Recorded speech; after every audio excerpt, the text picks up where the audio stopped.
YTN 라디오 이동의 뉴스 정면서 4부 시작합니다. 매주 화요일 스튜디오를 법정으로 이동시켜주는 두 분입니다. 박지훈 변호사, 김윤우 변호사 나왔습니다. 어서 오십시오. 네, 안녕하세요. 박지훈 변호사, 우리 뉴스 정면서부 담당 PD의 대학교 선배죠. 예. 제가 지금 아까 3부에서 이영채 교수랑 인터뷰하면서 밖을 봤는데 박지훈 변호사 들어오니까 90도로 허리를 숙이더라고요. 이거 사라져야 할 꼰대 문화 아닙니까? 아니, 제가 그렇게 뭐 강요한 적은 없고 확실한 거는 서울에서 저희 대학교 분들 볼 일이 별로 없어서 예. 친분 관계는 상당히 있는 건 사실입니다. 친분 관계로 이 자리를 꿰찬 건 아닙니까? 저 PD 오기 전부터 있었거든요. 그렇군요. 네. 알겠습니다. 자, 오늘도 역시 검찰 이야기부터 들어가 보죠. 현직 검사장과 기자의 검언유착 의혹을 둘러싸고 대검찰청과 서울중앙지검 수사팀의 갈등이 커지고 있습니다. 서울지검 수사팀은 일단 채널A 기자에 대해서 구속영장을 청구하겠다는 건데 반면 대검에서는 혐의가 성립하지 않는다라는 주장이 보도됐습니다. 일단 이게 현직 검사장이 윤석열 총장의 최측근이다. 한동훈 검사장. 네. 그래서 처음에 이 사건이 불러지자 윤석열 총장이 그러면 나는 아예 빠져 있겠다. 네. 당신네들이 알아서 한번 수사해봐라.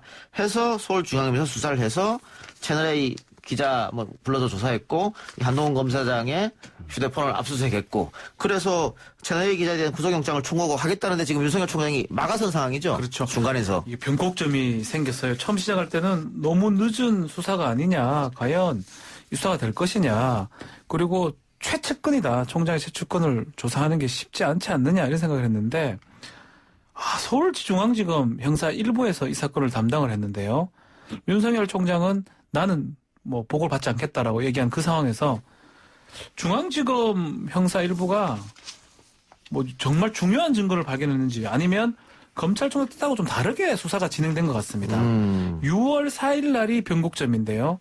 뭔가 증거를 확보한 다음에 증거 확보하기 쉽지 않다고 일반적으로 분석을 했었는데 증거를 확보한 다음에 그 검사장 이런 공개도 안 됩니까?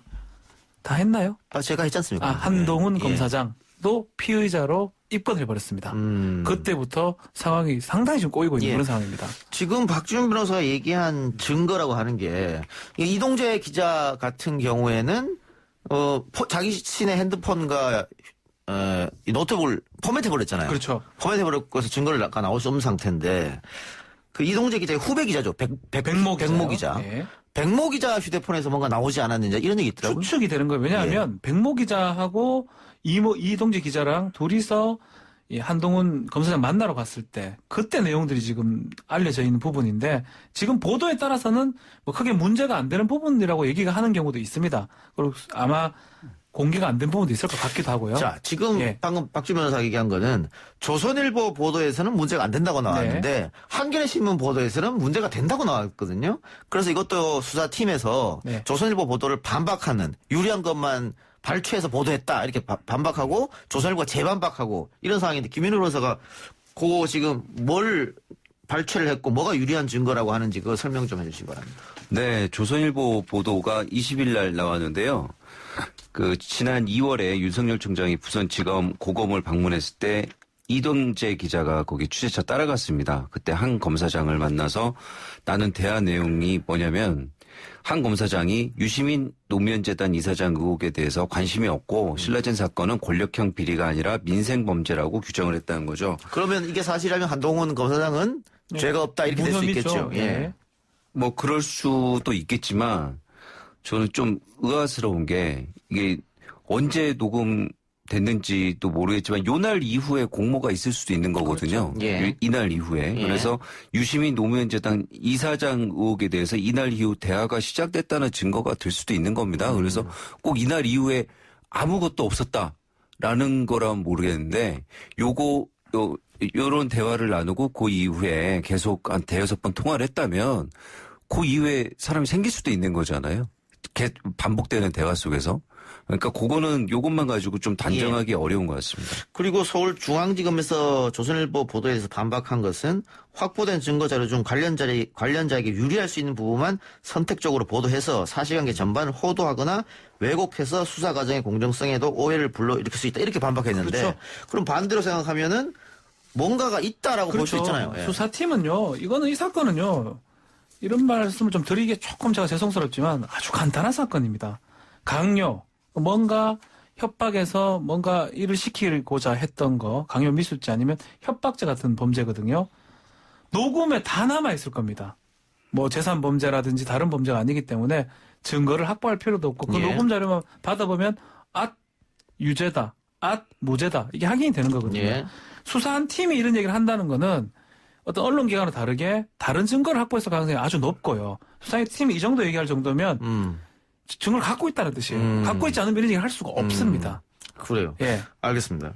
자, 그런데 문제는 아까 제가 초입에 서울중앙지검이 수사를 하고 있는데 윤석열 총장이 중간에 막았었다라고 네. 표현했는데 제가 그렇게 표현한 이유 중에 하나가 지금 전문 수사 자문단을 소집했어요. 지금 수사를 하고 있는데. 변호사 하면서 별의별 단을 다 들어보는데요. 우리 김윤우 변호사는 모르고 저는 그래도 형사사건 꽤 했는데 지난번에 수사심의위원회 그 삼성에서 신청했던 참 이런 게 많군요. 인권보호 절차가. 예. 한 번도 못 써먹어 봤습니다. 그래서 예. 제가 변호했던 의뢰인들한테 죄송스럽기도 하고 근데 그건 뭐 둘째 치더라도 참 별의별 제도가 다 있었던 걸 알고 이동재 기자가 이걸 또 어떻게 알고 이거 신청을 했는지 예. 또 신청을 하자마자 검찰장 잘 신청했다. 이거 해야 된다.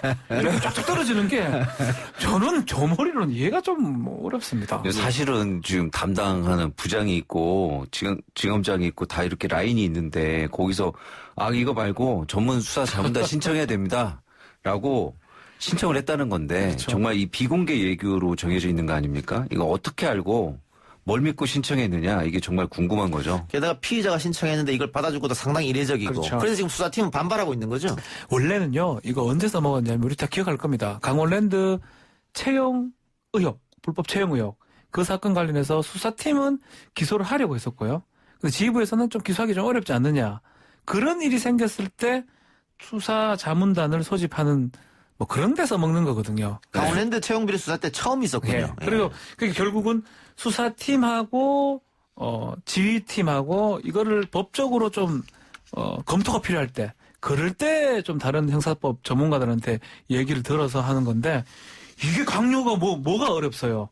강요는요 억지로 시키는 거거든요. 이거를 자문단을 구성할 이유가 사실 없어 보이는데 자문단을 구성해달라고 요청한 피해자도 문제거든요. 원래 같으면 수사팀에서 요청하면 지휘부에서 받냐 마냐 이렇게 예. 결론이 나야 되는데 그 요청을 하자마자 검찰총장이 받았고 지금 위촉을 준비를 하고 있거든요. 예. 그런 부분들이 좀 이해하기 예. 어렵습니다. 또 문제는 이 자문단의 심의 과정이 비공개이기 때문에 그렇죠. 어떻게 결과가 날지 전혀 알려지지 않는 거고. 근데 여기서 구속 여부 또 기소 여부 다 판단하는 거죠. 그렇죠. 제일 중요한 거는 공소 제기 여부를 판단하겠죠. 자문단의 구성원도 비공개입니다. 거기다 이게 지금 사실 뭐 한동훈 검사장도 최측근이지만 이동재 기자의 변호인도 주진우 변호사잖아요. 이게 책측근이었어요. 대검에서 우병우 수사기획관이 있을 때 그 밑에 윤석열 주진우 부장 이렇게 셋이 같이 근무했었거든요. 그 변호인도 사실 최측근입니다. 책측근이었었어요. 그래서 저는 이런 말씀 좀 드리고 싶어요. 변호사로서 모든 수사를 이렇게 좀 최측근을 수사하듯이 좀 했으면 좋겠어요. 예. 인권 보호를 최우선적으로 해서 약간이라도 오해가 없게 이렇게 좀 오해가 없게 하려고 하는 건지는 모르겠지만 예. 그렇게 한다면 이해를 하겠죠. 근데 혹시나 지금 진행자께서 계속 얘기하는 것처럼 계속 수사에 개입을 하려고 하는 거라면 결국은 이렇게 개입을 해가지고 측근이기 때문에 봐주려고 하는 게 아니라 또 비공개되기 때문에 그게 밖으로 나오지 않거든요.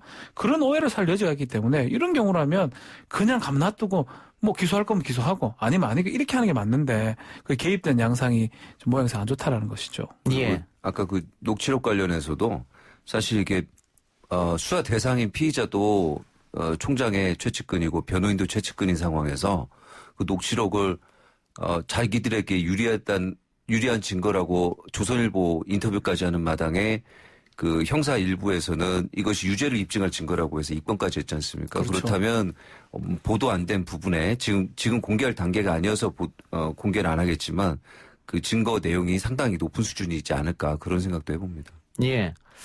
그 일각에서는 윤석열 총장이 이렇게 무리수를 둔 이유는 역시 측근을 보호하려고 한다. 이런 주장도 제기될 정도로 지금 그렇죠. 이거는 약간 이해가 안 되는 부분이에요. 이해가 안 되죠. 저희 같이 뭐 김윤호 변호사도 그렇고 저도 그렇고 일반 사건에서 이걸 쓸 수도 없을 뿐더러요. 변호사라고 이거 함부로 이런 거 주장해서는 안 되는 거거든요. 피의자의 이익을 위해서라면 이런 게 막 계속 우리 국민들이 사실 이런 거 알아서 뭐 합니까? 잘 쓰지도 못하는 거. 몰라. 뭐 일 생길 때마다 검찰 조사 받을 때마다 수사자문단이 소집이 되고 또 수사심의위원회 소집된다고는 모르겠지만 정말 예외적으로 정말 특별한 사람들한테 적용되는 건데 이게 계속적으로 보이는 모습이 결국은 오해를 살만하다는 것이죠. 예. 그래서 지금 그 검찰 내부에서도 이건 좀 너무한 거 아니냐 비판이 나오고 있는 그런 실정입니다. 검사장 일부들도 자문단 소집에 반대했었고, 그 굉장히 이례적인 일이기 때문에 이런 얘기가 나오는 건데, 확실히 결정된 겁니까? 지금 다시, 왜냐면 이제 민원연에서도 시민단체 쪽에서도 이거 하면 안 된다고 지금 하고 있기 때문에 재충돌할 수사팀과, 대검에서 재충돌할 그런 가능성이 있을 것 일단 같은데. 검찰총장의 권한이고요. 위촉 준비단을 구성을 했다고 하니까 번복의 가능성이 없지 않지만 이게 뭐 사실은 법에 있는 게 아닙니다. 예규에 있는 거기 때문에 뭐 가능성이 상존해 있긴 하지만 검찰총장의 뜻이 확실하다면 위촉이 되고 구성이 될 가능성이 아니, 없습니다. 그러면 결과적으로 자문단에서 기소하지 말라고 결정이 나든 기소하라고 결정이 나든 그때 또 논란이 될 거 예, 아닙니까? 권고적 효력이거든요. 예. 강제로 구속할 수가 없기 때문에 예. 이때도 똑같고 어쨌든 윤석열 총장은 예상하지 못했던 부분일 겁니다. 야, 중앙지검이 저렇게 늦게 시작했는데 어떻게 저 증거를 발견했을까? 그게 아마 띠용 놀랐을 거고 또 우리가 한번 봐야 되는 게 서울중앙지검장하고 윤석열 총장하고는 결이 같지 않고요. 서울중앙지검 이성윤입니다. 이성윤 검사장하고 한동훈 검사장하고도 결이 같지 않습니다. 뭐 세간에서는 좀 사이가 안 좋다는 얘기도 많이 있고요. 그래서 서울중앙지검의 밑에 있는 형사 1부장이기 때문에 결이 좀 달랐다. 그런 얘기도 좀 세간에서는 하고 있습니다. 알겠습니다. 좀 지켜보죠. 우리가 지난 시간에 이재명 지사 사건이 대법 전원 합의체로 해부됐다. 그래서 굉장히 오래 걸릴 수 있을 것이다 얘기했는데 당일날 끝이 났습니다. 저 예측을 하지를 못하겠습니다. 예. 저 이런 거 처음 봅니다. 예. 처음 봐요. 이러면 올릴 저기 필요가 없죠. 그렇습니다. 예. 판사 출신 김윤일 변호사 처음 봅니까? 지금 이제 사실은 이게 김명수 대법원장 이후로 이게 2018년에 예규가 만들어지면서 대법원에서 심리 과정이 인터넷에 공개되기 시작했는데요. 그때 당시 근무했던 이 예규 만들어지기 직전까지 근무했던 연구관한테 물어봤더니 자기도 요새 그 대법원의 심리 진행 상황이나 이런 거에 대해서 익숙지 않다 이렇게 얘기할 정도로 좀 이례적인데 이게 지금 뭐 회부하자마자 바로 심리가 되고 심리가 되자마자 종결이 돼서 저도 좀 많이 놀랐습니다. 자, 심리가 1심하고 2심이 엇갈렸고 예. 소부에서 그 판사들의 생각이 달랐기 때문에 전원 합의체로 간 게 아니냐 뭐 이런 건데 이게 어떻게 당일날 결정이 났을까? 그러면은 뭐 이런 거잖아요. 유죄든 무죄든 볼 것도 없다. 그렇죠. 그렇죠? 예. 그냥 예. 저는 그냥 사실 이런 부분이 좀 이해가 안 되긴 하지만 결국은 13대 0입니다. 13분이니까 사실 의견서는 낼 거라고 보거든요. 13대 0, 12대 1 정도로 더 이상 심리 토론할 필요가 없다라고 판단했지 않았을까 추측이 됩니다. 유죄든 무죄든 그 결론은 말 수가 없지만 상당히 그냥 대다수 대법관들의 의견이 일치됐다. 이거는 맞는 것 같습니다. 뭐 어느 쪽인지 모르겠지만 어느 쪽인지 알 수가 없죠, 예. 저희가. 그럼 이제 뭐 재판 연구관이 기록만 쓰면 결정 나는 겁니까? 이제 판결 쓰면은 바로 뭐 선고기일 잡지 않을까 싶습니다. 한 7월 말? 8월? 이 정도 예상하는 것 같습니다. 예. 예. 그 이사 측에서 신청했던 공개 병론은 어떻게 될까요? 뭐 끝났으니까 끝났죠. 뭐 종결을 했기 때문에. 해버렸으니까. 그래서 사실 이런 것도 이상한 거거든요. 공개 변론을 한다면 그렇게 끝내더라도 한번 공개 변론을 해보고 끝낼 수도 있어요. 이왕 전원 합의체 간 거. 근데 그날 그냥 뭐 18일 날 그냥 다 그냥 다이렉트로 바로바로 종결까지 하는 거는 너무 빠르다. 공개 변론을 하지도 않고 끝내버렸는데 네. 뭐 이거 여러 가지 추측이 나오고 있습니다. 만일 그 유죄로 판단을 했다면은 그 이사 측 요청했던 공개 변론을 한번 들어주고 그렇게 하죠. 할 수 있지 않느냐 뭐 이런 얘기도 나오고 통상 그렇게 하죠. 2심에서 유죄가 났기 때문에 뭐 이건 볼 것도 없이 그냥 유죄다라고 대법까지 판결했다라는 얘기도 나오고 있고 알 수도 없는 상황인데 두 분은 결과 어떻게 보세요? 저는 소부에서 올렸잖아요. 예. 그 소부에서 올린 분이 그 소부 주심인 노정희 대법관일 겁니다.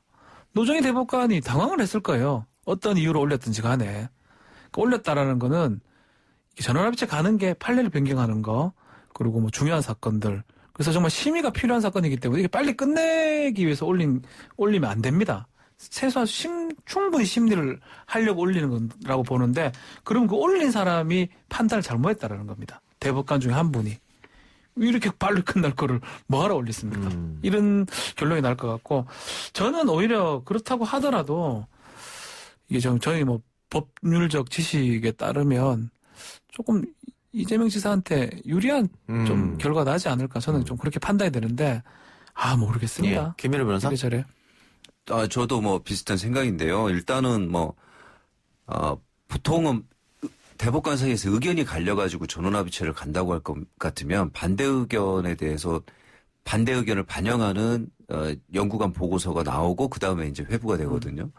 근데 빠른 회부를 했다는 거는 의견이 일치되는데 사회적 중요성 때문에 회부할 때가 가끔 있는데 그런 경우 아닌가 좀 예상이 들었고 그 다음에 공개 변론이나 위헌법률 심판 제청에 대해서 그냥 그런 건 필요 없다. 바로 결론 내린다라고 하는 거는 약간 좀, 지금 박지훈 변호사랑 비슷한 의견 쪽으로 간 거 아닌가라는 조심스러운 추측을 해봅니다. 그렇죠. 조심스러워요. 너무 이례적으로 이렇게 심리가 진행되다 보니까 저희 법조인들도 저도 이것 가지고 많은 변호사들하고 헌법재판 많이 하는 변호사들 얘기를 해봐도 이런 건 본 적이 없다라는 겁니다. 아니, 소부에서 결정을 하든지 아니면 대법관까지 전원합의체까지 안 가는 게 맞는데 이렇게 사실은 우리 그냥 예측일 뿐이지 무슨 좀 신빙성을 갖고 얘기할 수 있는 부분은 아닙니다. 빠르면 7월 중순, 늦으면 8월 달. 그러니까 이렇게. 그 7월 말까지는 저는 안 갈 것 같다는 생각 들거든요.